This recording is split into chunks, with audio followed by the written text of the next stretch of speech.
Alright, so we're going to test out differences in orientation between the Apex Flex form factor, which is Flex PCB with the Apex Mob package on it. And you see it's got this elongated shape. There's another form factor we're using, which is the Apex Mega, which has a round antenna. And because it's round and not elongated like this one, the orientation is going to have a much smaller effect on its read range. So to start out, let's just check out the read range with this ACR122U here. So for the Apex Mega, we're looking at something like 3 centimeters read range.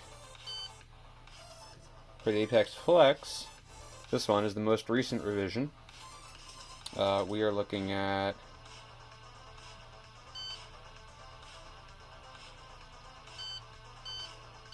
maybe about 13 millimeters read range with that. That's pretty good.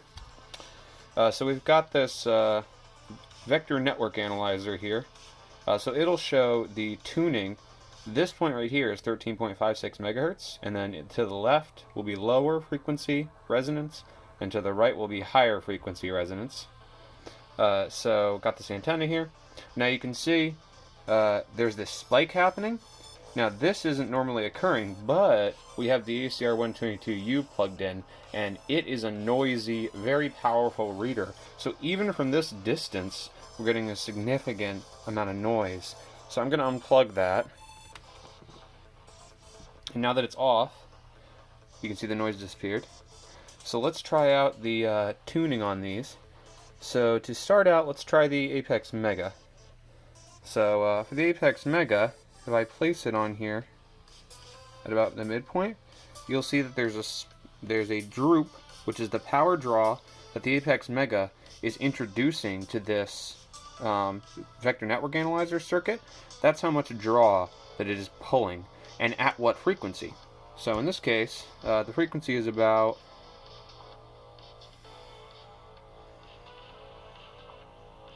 13.8, which is very good because we want it to be a slightly higher in order to account for the parasitic capacitance of the skin when you install the implant.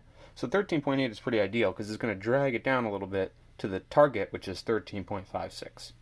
So you can see the draw that this Apex Flex is introducing onto this reader. So if I rotate the Apex Flex, now this VNA is tuned to a very precise measurement range. So minor variations are going to be introduced as a huge change on here, but they're not actually a huge change. This is just a very tight tolerance read right here. So you can see as I rotate the Apex Flex, the variations in, it's kind of difficult to see because I'm fidgeting over here, but the variations in the frequency and the amplitude of the draw are very small.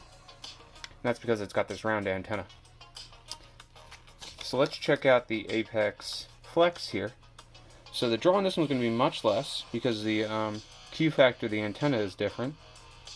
So let me line this up.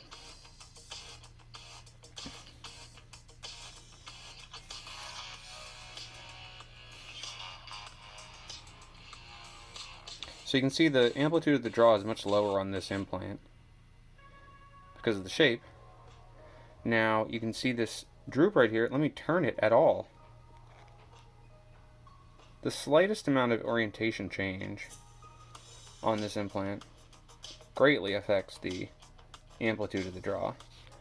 So this one is very orientation dependent. It has to be either directly in line with the coil or directly perpendicular to it. And it's not even really reading at a direct perpendicular either. So it's got to really be lined up in parallel with the long axis has to be lined up in parallel with the turns of the coil to get a good range. If you turn it, you lose all that. So it's very orientation dependent.